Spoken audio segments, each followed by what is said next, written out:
Welcome, everyone. This is Jake, Navy veteran and CEO of Localvest. I want to thank you for joining us today, our quick pitch event. A little bit about Localvest. We are a marketplace where investors and veteran entrepreneurs connect to build America's fastest growing companies. We are veterans and founders ourselves, and we're on a mission to build the largest community of veterans investing and supporting veteran entrepreneurs. And we do that because we believe that the same sense of duty, grit, and determination that we had serving our country carries over to the business world. And every company on our platform is led by one or more veterans or military spouses. And we make connections by hosting events like this one and sharing opportunities with the thousands in our ever-growing network. And we also help market on digital platforms if you're interested there and expand the reach out to even more investors.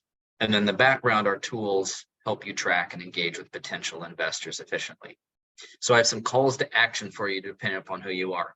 So if you're an investor, I encourage you to sign up for the platform if you haven't already. It's free to do so, and you'll see even more active deals, and you'll be the first ones to hear about new ones. For those of you who are raising equity capital, you can reach out to me to discuss how you can get help to find you more leads from people who understand you, and even to make that first step into digital marketing if you want to go that way. And if you want to help in our mission to connect investors and veteran-led companies, I encourage you also reach out to me. Let's find out if there's a way that we could work together. So for today's format, if you're used to doing our normal launch with Localvest here, it's a little bit different. Today, we're going to have 6 companies go, and they're going to give their quick pitch.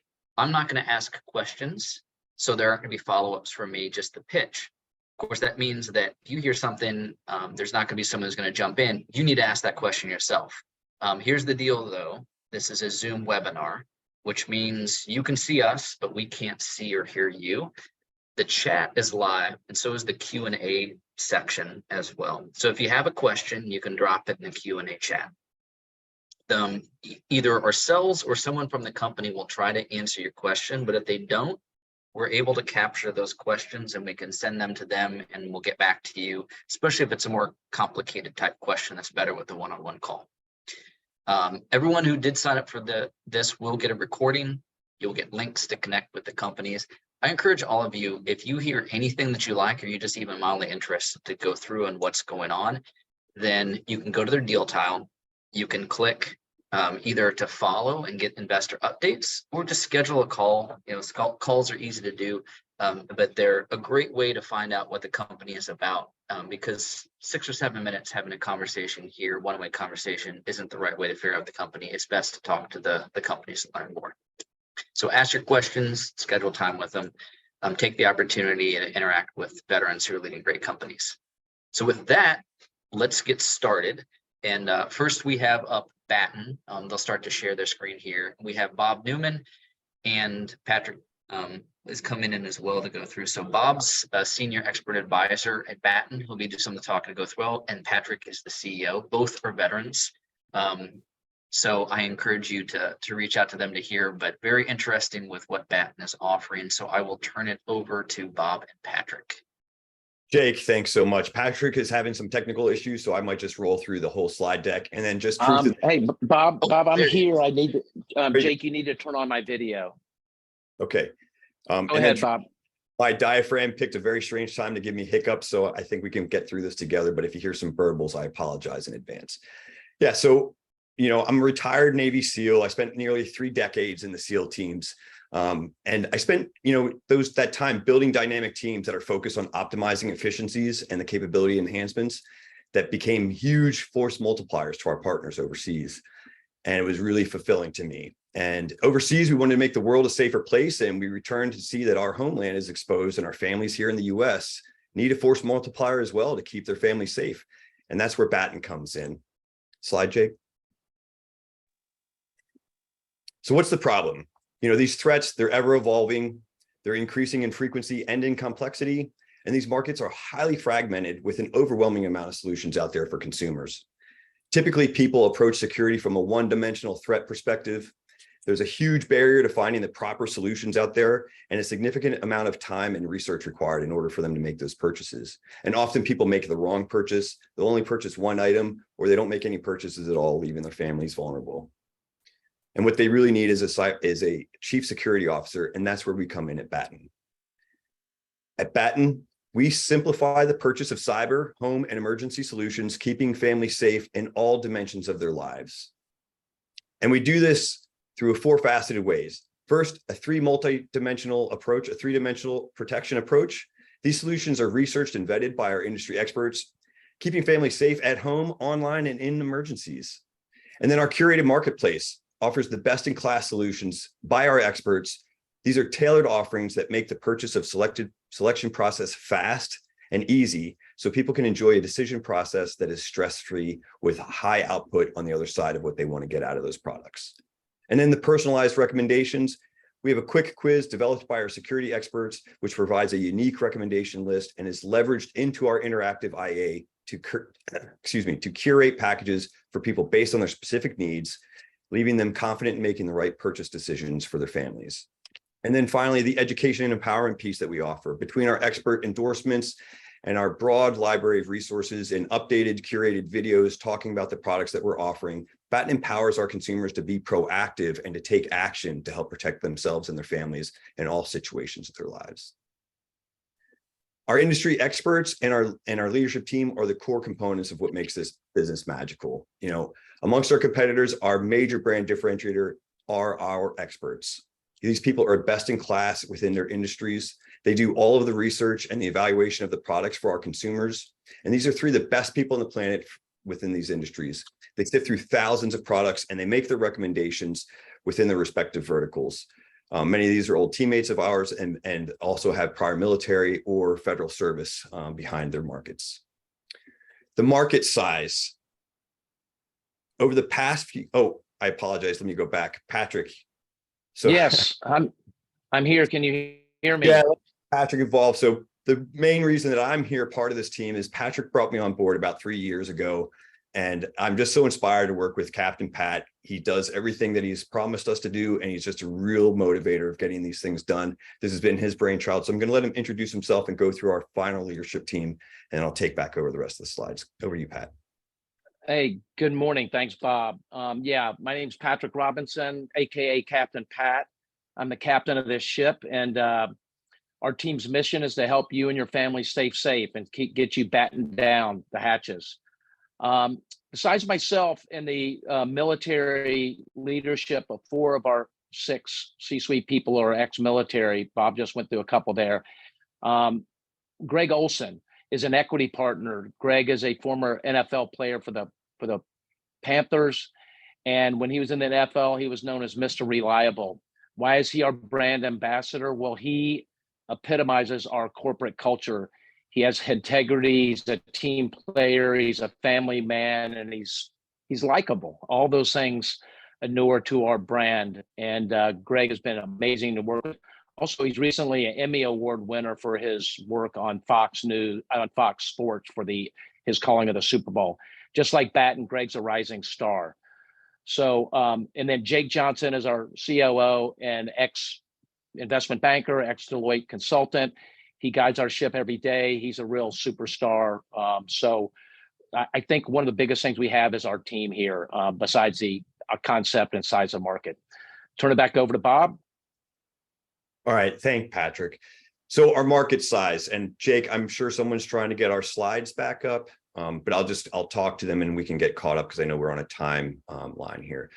So over the past few years, there has been a massive acceleration across all of these segments due to the current environment, from climate change, the pandemic, and all the things in between the riots and social unrest. So in 2022, the market size for consumer cybersecurity and emergency prep and home security was around 90 billion and forecasted to grow at over 11% annually to 202 billion by 2030. This is led by a strong expected growth of the consumer cyberspace. We're very bullish on the consumer cyber, and with the growth factor of 15% annually, we believe that's very conservatively forecast. So how do we access this massive market? You know, through building relationships with companies that own the marketplace. Today, we're pushing more than 70 affiliate relationships, and we have 4 unique channel partners across some of the biggest names in the space. I'm only going to highlight a couple of them, but the ones that we're most proud of right now is Blink by Trub. Chubb is a preeminent brand in personal insurance space, and they recently rolled out a consumer cyber policy called Blink. We are their second channel partner, and the first being SoFi. And the arrangement is unique in that we are compensated for every person that visits their website from Batten. And they offer very reasonable rates to cover you across all aspects of any cyber threat that might take financial impact to you or your families. And the next partner I want to share is Aura. They provide the best in class in all consumer cyber solutions that covers consumers' primary threat points. And it's also affordable. The product is less than $12 or $13 a month. And the best part about this partnership is that we are compensated $150 for each paid customer that we send their way. That's an effective commission rate of over 500% with Aura. Great partners there. And the momentum that we're feeling, this is clearly a need and a massive market out there. So how do we acquire the customers? Right now, our tip of the spear is through SEO. We've committed an organic growth strategy, and we've seen very positive results. We've hit about 12,000 visitors organic to our searches last month, and we're growing 29% month over month for the past year, and we're looking to accelerate that as well. And we're also diversifying our customer acquisition and amplifying our traction as we build a roster of ambassadors like Greg that he just mentioned, and a few of our other partners coming on board, releasing videos talking about our product line and our company that access massive amounts of social media followers and emails. All right, I'm going to pass it back over to Pat for the business model. Yeah, thanks, Bob. Yes, today we are a marketplace, an internet marketplace. So a customer comes to our website, we send them to a product partner, they purchase an item or items, and we get a commission or an affiliate marketing fee from those partners. We did that to be capital light going in, but we have multiple revenue programs in the future. One, Bob just mentioned, Blink by Chubb. Going forward, we also have a direct revenue model going where we're going to access Fortune 100, Fortune 1000 benefit platforms and work through big consumer companies. 2, ad revenue. 3, a subscription model. 4, using AI for a resale program to all of our customers that have been on our website or joined our community. So we, massive marketplace, going in model marketplace, internet marketplace, but we have a lot of revenue opportunities in the future. So what is the investment opportunity for you to join our team and our mission? We have a capital raise target of $1.5 million. We are over $500,000 done, so we need about $1 million left. It's a $5 million safe note structure, and all we really need is capital to add fuel to this fire. We have our companies up, ready. We have content. All we need is additional capital to add flames to this fire. In closing, there's never been a better time to invest in family safety. The marketplace is huge. The business is infinitely scalable. We will be diligent stewards of your capital and fiduciaries, very responsible. It's a big opportunity to join our world-class team. We thank you for your time and attention. Stay safe and batten down the hatches. Thanks. All right. Thanks, Bob and Patrick. Very, very good there. It's always good stuff on the site. Every time I go back in, there's something new on a product. So I encourage you all to look at that and consider the investment. Next, we're going to be going to Lance from DataPrime. So Lance at Air Force Academy grad. You can go ahead and start pulling your screen up there, Lance. His background includes business development and recruiting in several operational technical companies. In fact, some of you may have even interviewed with him because he was with Bradley Morris about 10 years ago, which is always an interesting tidbit there. But he's here to talk about DataPrime, so I will turn it over to you, Lance. Are you able to get your screen up? There we go. Great. Okay, let's get this moving over here. Okay, you guys see my presentation now? Yes. Excellent. Okay, we'll swap that out, and there we go. Okay, well, thanks everybody. Excited to be here and tell you about DataPrime. Our website is prime.ai. and it was co-founded by myself and two others. Aaron is a Naval Academy grad. I'm an Air Force Academy. And John, our chief data scientist, gray hair in the room.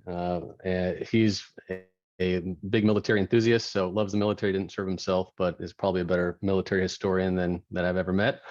From our perspective, Aaron was formerly at AWS, Amazon Web Services, leading a P&L in their AI practice. Before that, he helped companies like Nike and a lot of others as he helped build out the practice at Accenture for advanced machine learning and a lot of different use cases across industries.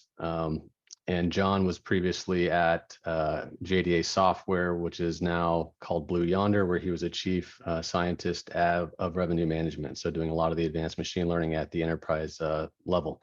Love to tell you more about the team as we go, but we're on a crunch here, so let's get rolling. DataPrime, well, the big idea was take a lot of the best use cases for machine learning in industry around different businesses, driving revenue and taking costs out of the business, but doing it in a way that is not big package software and it's not big expensive consulting like Accenture, Deloitte, et cetera. So what was the happy medium of trying to pre-build a lot of these machine learning models in a easily accessible cloud environment, wrapped in APIs, and only deploying what these companies need, not giving them a new workflow tool, another user interface to learn and try to interact with and do a 12-month integration. You just want the answer. What should I charge this customer? How should I do my inventory optimization, et cetera, et cetera. So the whole idea was to go ahead and do this in a lightweight fashion. So we started about 4 years ago. And we do have an enterprise customer in LexisNexis. We have a 3-year contract with them, deploying one of these engines actually into healthcare, doing optimization for HIPAA compliance. So they have a big, large marketplace for adding and essentially taking medical claims and mortality data and socioeconomic data, combining it all together, and our engine essentially treats those large data assets and makes them sellable on the marketplace.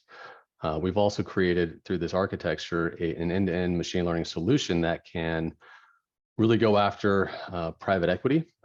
We've done the big public company thing. I think a lot of our expansion going forward is going to be going into this niche of saying, hey, this private equity firm is about to purchase a company. What's the AI potential for that company? And then once that company is actually acquired, we deploy on day one with a plan to start driving EBITDA for top line and bottom line growth. So with that being said, here's our quick credentials on a lot of the brain trust that we have. We, some ideas of the different projects. And if you see something on here, you want to chat afterwards about what we did at these different companies, let us know. But a lot of it is in and around pricing and revenue management or taking costs out of the business through different optimizations. So definitely a lot of exciting pieces that went into the current IP that we have. Won't spend too much time here, but everyone knows the chat GPTs of the world and all the new large language models coming out. It's garbage in, garbage out. So how good the data is really what drives how effective these things can be. And so if you're not one of those companies drilling for oil and mining all of our data today, you're a mid-market private equity firm making widgets. How do you compete with this and how do you use your own data? And so that's kind of where we jump in.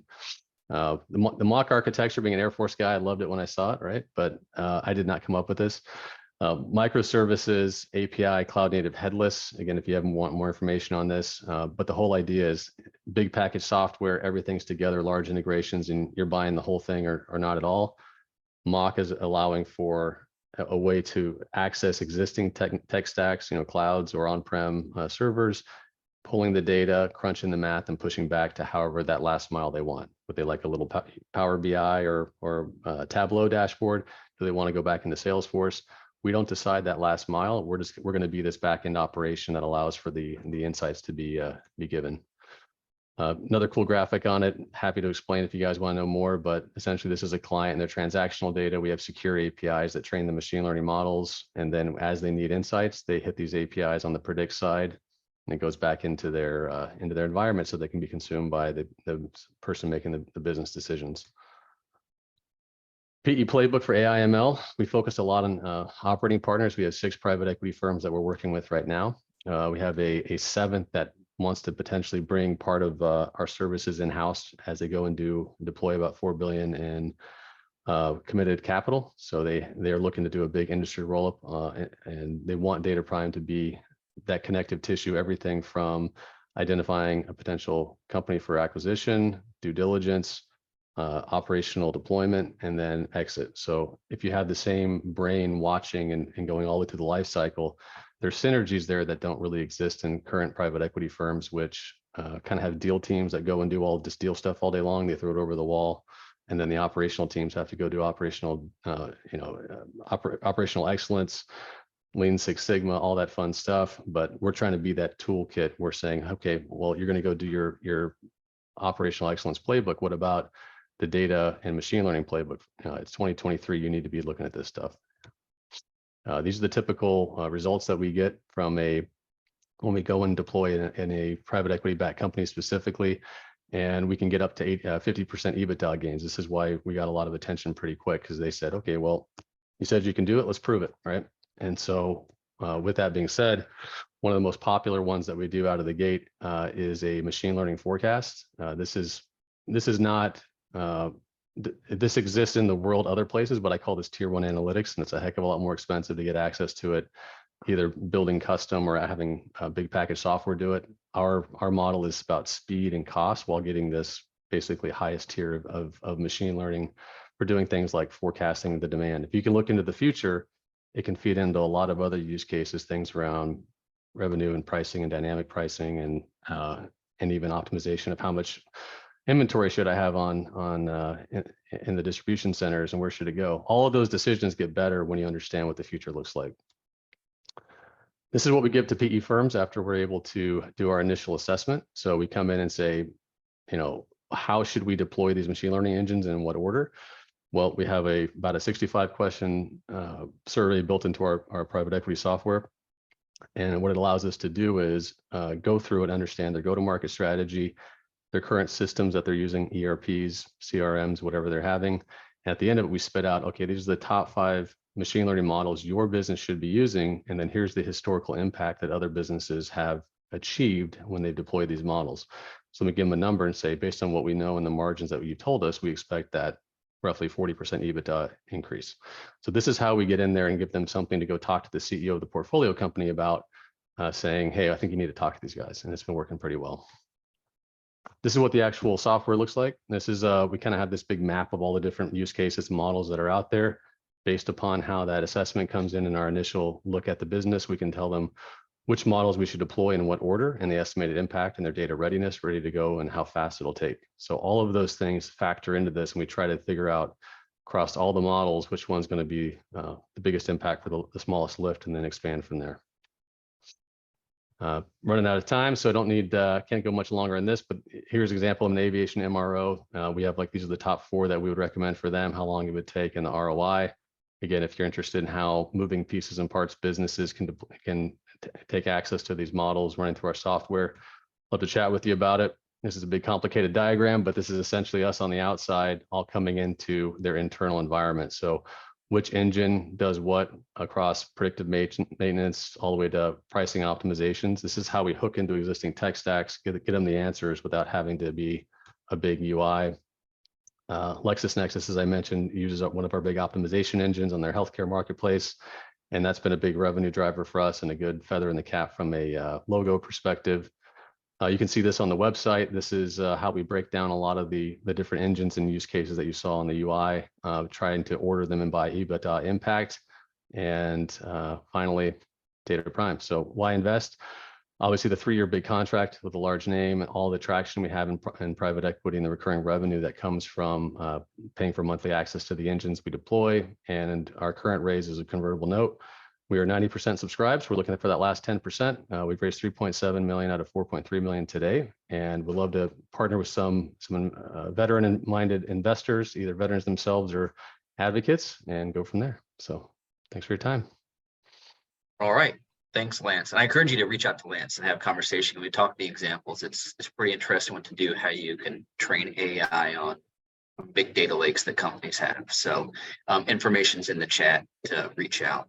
We're going to go next to MDS Energy Development and Michael Mandarino. If you all want to start sharing your screens.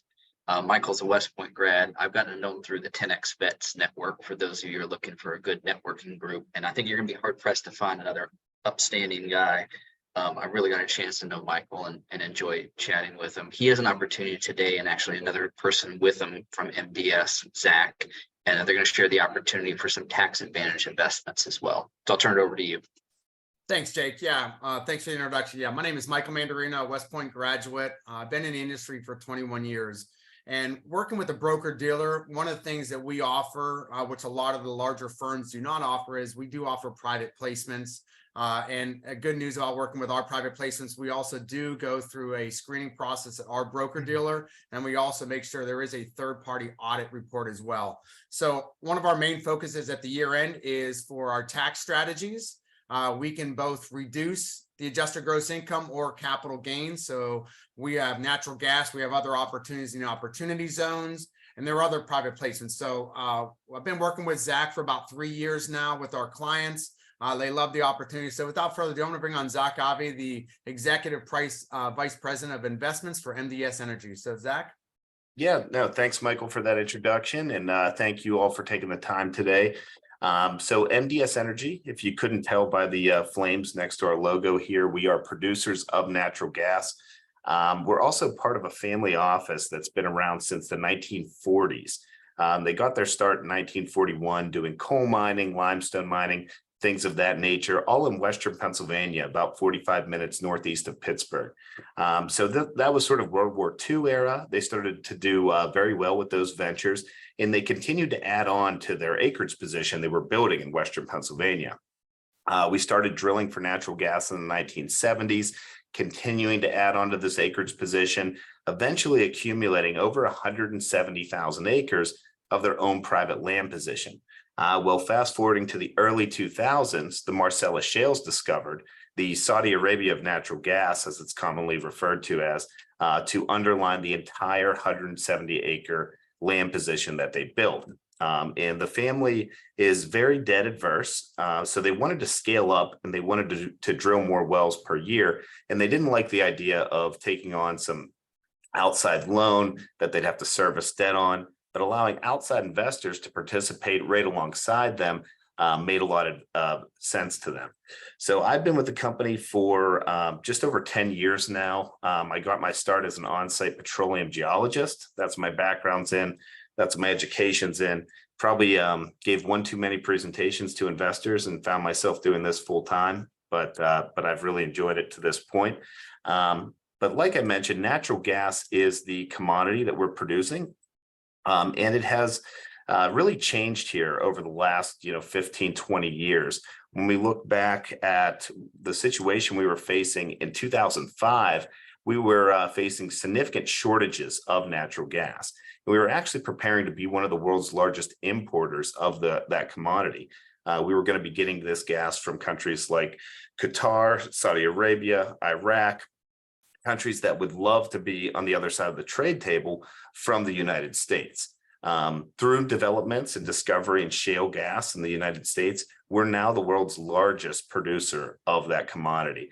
In fact, we're one of the top 3 exporters of that commodity in the world. And we went from getting ready to import 10 billion cubic feet per day back in the early 2000s to now we're sending 13 billion cubic feet per day overseas. That number is almost going to double in the next 2 years here, as there's new permits for new LNG export facilities already in place that are already under construction. And that's been a great demand driver for us, allowing our gas to get sent over to markets in Europe, in Asia, in areas where their price for natural gas is sometimes 10 times what it is here domestically. It's also become the country's largest fuel source for electric generation here domestically. That just happened in 2016 when it surpassed coal. Coal is still the number 2 fuel source for electric generation here domestically. So, that was not wind and solar really don't account for over 20% of our domestic electricity generation. And they're really not at a place to get to above 50 in the next 20 years. But there is going to be a push for that. And we kind of like that in the natural gas space, as you do need a base load fuel source to power wind and solar. They don't work very well when the sun's not shining or the wind's not blowing. So what they'll do is they'll put in natural gas backup because it is very fast cycle and it's clean burning. It meets modern day EPA standards for emissions. So the more push towards renewables, we're typically seeing an uptick in natural gas use for electric generation as well. Another big thing on that front is the rise of electric cars. Every Tesla or every electric car I see on the road now, I think of that as a natural gas fired vehicle, because we are producing that electricity from mainly natural gas. And it's almost a direct replacement of oil for gas, as those Teslas or electric vehicles are replacing combustion engines. So that's been a big demand driver for us as well. And I think we're probably in the lowest commodity price environment that we're going to see for the next 10 years here in the United States, as we continue to ramp up on the exports, continue to use more for electric generation. So, you know, we're really bullish on the outlook for natural gas long term here. But the nice thing about these partnerships, the way we allow outside investors to participate alongside the Snyder family, is they get to take advantage of the upfront tax deductions associated with drilling a natural gas well, as well as the long-term income that's produced from the sale of natural gas. So I'll touch on the tax benefits here first. The biggest and most impactful tax benefit you'll receive with our partnership is the intangible drilling cost deduction. So specifically, this is section 263C in the Internal Revenue Code. It was put in place in 1913, and it was designed to spur investments to make us energy independent as a country. And that's exactly what it's done. But essentially what it does is it allows for any of the costs associated with drilling a well that don't have salvage value or intangible can be immediately expensed the year you make the investment. For our purposes, that's around 70 to 75% of the total well cost. So just to use a round number, on a $100,000 investment in our partnership, you'll receive a roughly $75,000 above the line tax deduction that can be used to offset any type of income, capital gains, 1099, W-2, what have you. It lowers your adjusted gross income. And ultimately, when you apply this to your tax bracket, you're typically saving 30 to 40 cents on every dollar that you invest with us in federal and state taxes.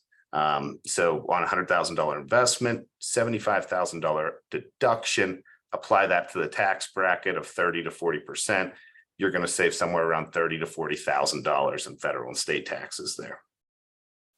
There is an additional tax benefit in year 2. It is smaller, but it's for the depreciation of the tangible assets associated with the partnership. That usually equates to somewhere around 12%. And all the income that we send back is typically 15% tax free. So you're only paying tax on 85 cents on every dollar that we send back to you. Typically, what we see from these partnerships, once all the wells are up and running, is distributions ranging from 1% to 3% per month. So at that rate, we can make a cash on cash return in about 5 years, not including any tax benefits, and the wells can last at economic levels for up to 35 to 50 years. So we might be cutting it close there, Michael. I know I didn't get through too much Zach, there, but we're just about at time. Thank you for your time. Please reach out. The minimum investment is $100,000. Again, love to chat with you offline with myself and our partner, Zach. So thank you so much for the opportunity. Yep. Thanks, guys. And we'll be open till probably the end of the year here. So it's a 2023 tax planning play. So thanks, guys. Great. All right. Thank you very much. All right. And then now we'll go to Combat Bound and Emil Reynolds, who's an Army vet. If you want to start sharing your screen, actually they're full of veterans with a lot of different projects that are going on. They're going to tell you about a couple of them to go through, but there's a lot of things that Combat Bound is doing. So I'll turn it over to you. Hey, good afternoon, everybody. My name is Emil Reynolds, founder and CEO of Combat Bound. Thanks for allowing us to brief you today. We're warfighters, supporting warfighters and first responders, addressing gaps, seams, and redundancies we faced while in uniform, and then later as government civilians and contractors. Our deployed combat experience are what inspired our innovations. So I'm going to move through the deck pretty quickly, but if you need anything, our contact information will be in the chat. So this is who we are. We are an SDVOSB certified company with similar certification in Virginia, as well as an MBE. We're focused on rescue, lethality, and protection for our warfighters and for our first responders. You'll see in this brief that we aren't a one-trick pony, and we focus on problems both here and abroad that support the interests of our nation and our partner nations. So this is your opportunity to become part of Combat Bound as an investor, and we are executing a $3 million Series A raise for 15% equity in the company with economic rights equal to founder shares. The two systems you see on this slide are the main focus of the brief, since the capital raise is intended to bring these two innovations to market on the heels of recent successes in the cyber program and other contracts and opportunities. So the first technology is a pervasive EW capability. Right now, the stuff that I carried in Army Special Operations, as well as what's deployed now, has swap issues, coverage issues, and have multi-platform requirements for 360-degree protection.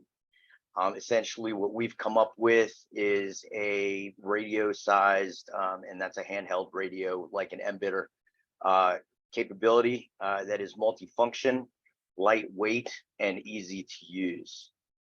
So quick story about this, the maneuver community, as I was working, and a lot of our guys within Combat Bound were working both in uniform and as civil servants and contractors, called for a cyber grenade. They've been calling for it for about 10 years.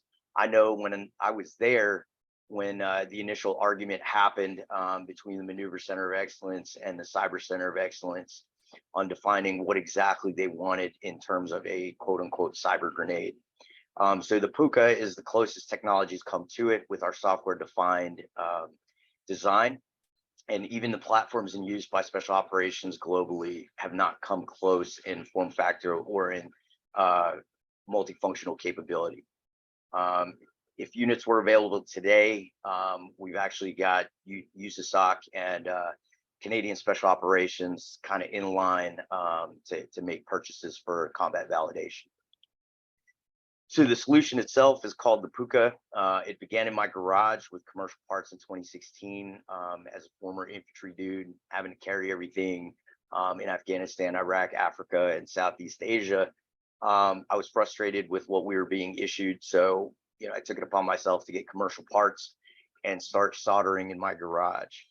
The first prototype of the Puka was passive detection and multiband RCIED and signal jamming. Again, our ManPack system is truly a ManPack system, not a MenPack system.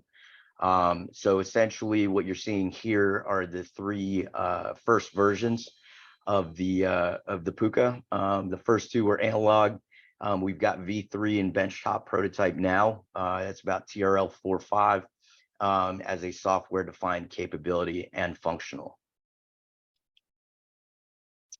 The next is combat evacuation and extraction.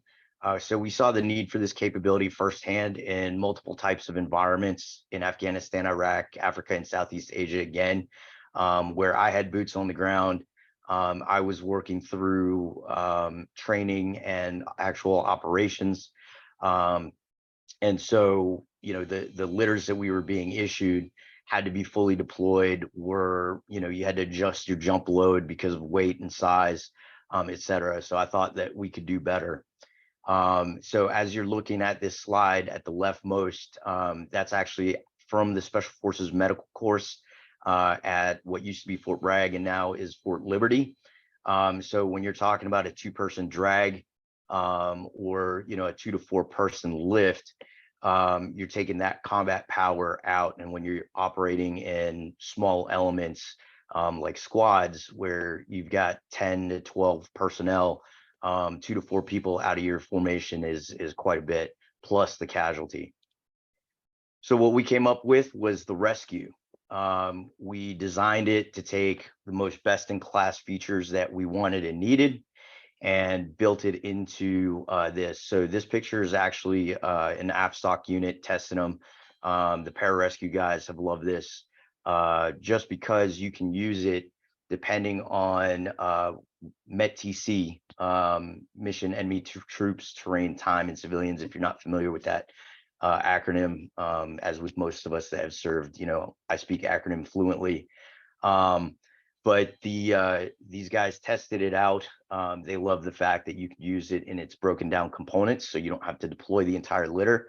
Or if you're looking at a longer movement or heavier load, you can use it as an entire capability. In addition to the fact that you're still able to accurately wield your weapon, your personal weapon or crew serve weapon as you move. Okay, so these are some of the awards that we've gotten and some of our irons in the fire. Speaking to this specifically, SOCOM has shown interest in both the rescue and Puka, and we're in the process of getting CRADAs established for both of those. There's been testing and interest in both from USASOC, from the SEALs, and from AFSOC. With USASOC, they're actually looking to include the Puka in an integrated planning tool, a new tool, and that's in for funding for that development. We're also re-engaged with Idaho National Labs to use the Puka for protection of high value sites like nuclear power plants in detecting signals and prosecuting them, especially unknown ones. We're also talking to state and local first responders about the rescue and drones as well. On the more commercial side and foreign military sales side, we're actually working hand in hand with Honeywell on integration projects for the Puka in Japan, as well as for the Air Force. In India, they're looking at an exportable version of the Puka, as well as the rescue currently undergoing evaluation with their second parachute regiment, along with other technologies that we've been able to build up based on their requirements. In the Philippines, they're also evaluating the rescue, and they're looking to go through FMS for an exportable version of the Puka here in the next year. They're doing their budgets now. And we recently just signed on with a partner in Colombia and Ecuador for rescue sales. In Colombia, their special operations have a requirement for 3,600 rescues. So we're trying to capture that as they're going through their end of year spending spree, as well as a flamethrower design that is not part of this capital raise, but is part of the technology that we've basically designed and built and prototyped. So these are just a smattering of our current customers, partners for both of our technologies that we're discussing here today, as well as innovation and service and software partners. This is our leadership team. As you can see, two of us are former Army guys. Don't hold that against us. Our CTO was in other government agency type. Frank Hunt, who's our COO, is a retired Navy captain and retired GS-15. Worked for the Joint Staff as an integrator. And Lance Stover is our Chief Products Officer with an Air Force background. So I think that's our time. We greatly appreciate your interest, and thank you so much for spending this time with us and listening to our presentation. We'd love to talk to anyone and everyone that's a potential investor or anyone that's interested in possibly working with us. We'd appreciate introductions to anyone you know that might be interested. We have contact info in the chat area. Please feel free to reach out to us and me specifically at any time. Thank you. All right. Thank you very much. And then next we have Alex from Open Atlas. As he brings it up, Alex is a Marine based out of North Carolina. You may have seen him. He's done a lot of articles, lots of podcasts as well. So he's out there. He has his own opportunity he has here, and he's going to share it with us. So I'll turn it over to you, Alex.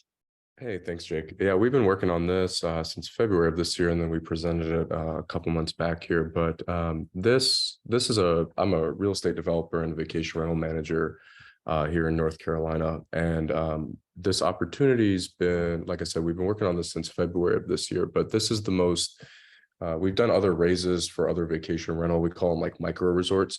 But this is probably the most exclusive one in the country. So it's they're themed properties, but themed is it's not themed in a cheesy way. But there's 7 units currently. And then there's another 13 that are being built out that will be done. 7 of those 13 will be done by the end of this year. It's a rare off-market luxury resort opportunity, Asheville, North Carolina. 20 unique units total with a wedding pavilion. We have experience with a wedding pavilion and an event center at another property that we own. The 2 biggest things of this deal is there's no bank involved in this deal. It's the owners have agreed to carry an owner financing note at 60% at 3% interest for 5 years. And the other thing that I've been in the vacation rental industry for 7 years now is just the regulations that people are afraid of. This property has indefinite conditional use zoning that runs with the property, meaning that the city or the county can never really take it away either without a fight or whatnot. The current 7 units also have been featured on Netflix, HGTV, A&E, and PBS. And then that's probably the most important slide, and we like to put it up front, the numbers on the deal. So we're projecting after the 5 years is a 2.9 equity multiple, 27.8% internal rate of return, and then a 19.7 stabilized annual cash on cash return. We're not taking over any construction of this deal. The construction is being handled by the sellers, and it took about a couple months to negotiate what the penalties were if they weren't finished in that time, which are pretty aggressive. And with us being at the end of the year, another big point about this deal is we are giving the entire tax benefit to our investors, so to our limited partners. Just this year alone, we did a cost segregation analysis on the property. We'd be able to give $2.69 million worth of tax write-off to our investors if they qualify as real estate professionals, which is huge. So here are the current 7 units. We have Perch and Sanctuary, which are the first 2, and then the other ones are a little bit more themed. Their average daily rates are anywhere between $480, and they'll go up to, with our numbers, all the way up to $1,200 a night. The property is only about it's 2 exits away from downtown. You have access to all the monitored amenities. You can get grocery delivery up there, any type of restaurant delivery you can think of. And then these are the current the remainder of the 13 other units. So you have the village with the pavilion, and then the 7 other unique units. The history of the property, this was originally part of a 50-acre just parcel of land that the sellers owned. The sellers actually live right next to the property, and they're going to continue to live next to the property. And they developed the entire HOA that's up there. So this property lives inside of an HOA, and it's baked into the bylaws of the HOA, meaning not only that the city can't get rid of it, but also the neighbors cannot vote it out of the HOA. The bylaws specifically state that they cannot be voted out of the HOA. It's in a gated community, which is really cool because there are luxury properties around it. There's 45 other properties around it further up the mountain, but these 20 units are self-contained on an 18-acre parcel. It's cool for the guests too, because they go through a private gate to be able to get up to the property, and the drive going up there is pretty easy as well. So our plan moving forward, so the biggest thing is, so the current owners on the 7 units have a 93% occupancy. In the hospitality world, that's not necessarily a good thing. That means that their prices, their average daily rates are too low, and they don't really have a marketing plan. They're listed just on Airbnb and not the greatest direct booking website. And what we plan on doing, what we've already started doing, even without owning the property, is we've already started pushing a lot of social media to social media influencers and other pages to feature this property. And we're going to get it on all the other platforms. Like I own 16 other properties here in the market myself that my operations company manages. And we're listed across 15 other platforms, including Expedia, which is probably the biggest one. When people think vacation rentals, they think of Airbnb, VRBO, but Expedia is the biggest one by far. So getting it listed on Expedia, VRBO, Airbnb, Booking.com, Agoda, and all these niche like micro resort, vacation rental type of websites, platforms that other managers don't get on. And then the biggest thing is introducing the weddings and events. So we've been managing another wedding venue and event center that we took over that I would consider mid-tier compared to this one, which is higher tier, for the last year. And we completely understand that business. We have a third-party event planning company that manages all of the brides and events and corporate retreats that happen here. Asheville itself is known as a more destination location for both wedding events. We're hour and a half from Charlotte, a couple hours from Raleigh, 4 hours from Nashville, 4 hours from Atlanta. So sort of a meeting ground of all those different cities, and it sits in the middle of the country as well. This is what I just talked about the social media marketing. The Mike Iannetta, who's responsible, he manages the social media for some of the top resorts in the world, including Son of a Johnny in the Maldives and the 7-star hotel in Dubai. He manages their social media.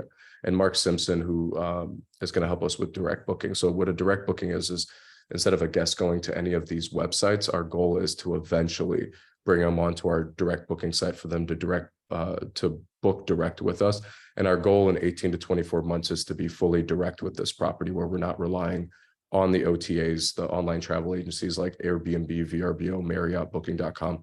We're controlling the entire guest experience. Because for anyone who's managed vacation rentals or have heard anything about managing vacation rentals, some of these OTAs, these platforms are not the best to deal with. And that's how we are solving that issue. Here's the event center and the wedding pavilion. So it's an uncovered pavilion. We're going to close it in after year one.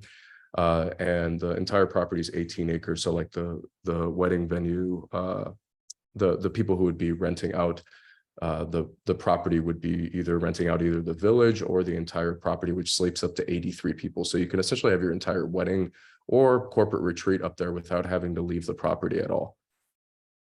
And then here's some stats about Asheville.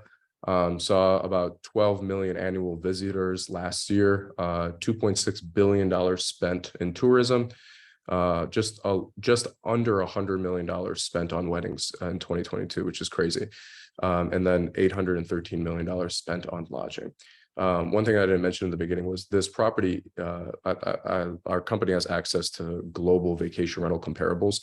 And this is the top property in the country when you compare it to revenue, compared to average daily rate, and the reviews that it has. Just the current 7 alone have over 3,000 reviews. And then here's the growth. Our total raise is 9.2 million. We're about $4 million into that. We're going to take it into next year with an option to extend beyond that. And then here is the structure. So it's a minimum of $250K investment. We can do $100,000. Our PPM states that we can do a minimum of 100,000. Accredited investors only, 50-50 split with an 8% preferred return. And then we're going to hold for 5 to 7 years, depending on what the interest rates look like. And then that is practically it. So that's me. So I was in the Marine Corps for 5 years. I was originally a Marine Corps infantryman, and then I was selected to go to Marine Barracks, Washington, over there at 8th and I. I was part of the honor guard there, and I was eventually in charge of the Marine Corps 21 gun salute team for 2 years there, which was a really humbling experience. And then here's my other partner, Kevin, who's not on the call with us today.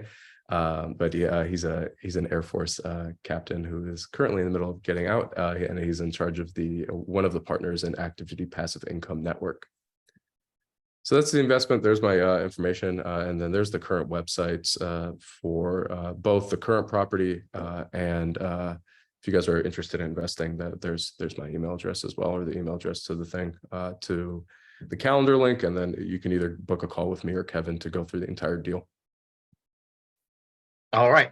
Thanks, Alex. And then last but not least, we have Wes Lyons from Eagle Venture Fund.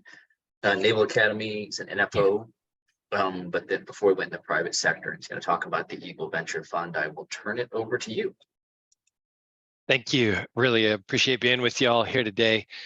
We partner with investors to help them back bold entrepreneurs that are forging human flourishing in companies. And we do that by trying to help them eliminate the perceived tension between profit and impact. People normally think over the last 7 years, we often get the question about how, as impact investors, about the correlation or the perceived inverse correlation between driving a great profit and having a low impact, and having a great impact having a low profit. We believe, and we're seeing it, living it out, seeing it in our 3 funds, that you can eliminate the tension between changing the world and making a great profit. And you can do that through companies who the core DNA, we call it their native impact. The thing that their value or service that they're paid for by the market drives that impact.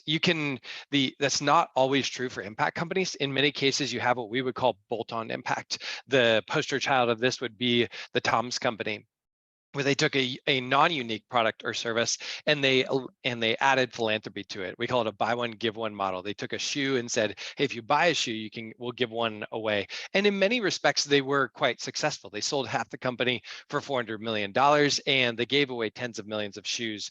But they were never able to eliminate the tension between profit and impact. And there's issues with giving away tens of millions of shoes in Africa, decimated the local shoe economy.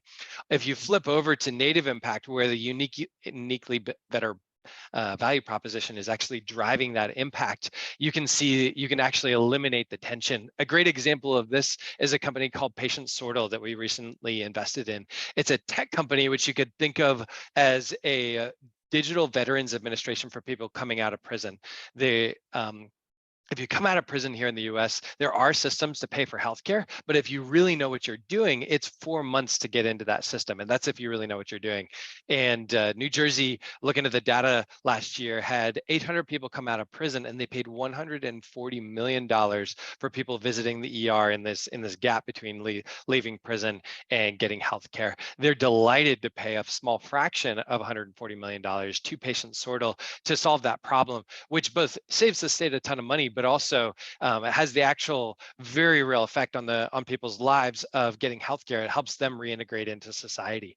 They have 23 states signing up saying they would like to get on this platform, which gives us a clear line of sight to 150 million in revenue. We would love them to lockstep see that impact exponentially increasing while their revenue exponentially increases. It's a great example of the types of ventures that we love to back at Eagle Venture Fund. And over 3 funds, we've seen some great examples of this, like Factory Intelligence Solutions, which when somebody has a total lost vehicle claim, instead of it being 6 weeks in many cases to get paid out, they can do it in minutes. That is a really vital to people who are living on a lower income, to be able to the next day go out and get a car instead of waiting 6 weeks. Some people could lose their jobs in that intervening time frame. Or Immerse, that we believe is actually the best application of immersive technologies, is to learn a language. Immerse is now the #1 education app in the metaverse, and they're getting paid on average more than anybody else in the metaverse because they drive more value than anybody else in the metaverse.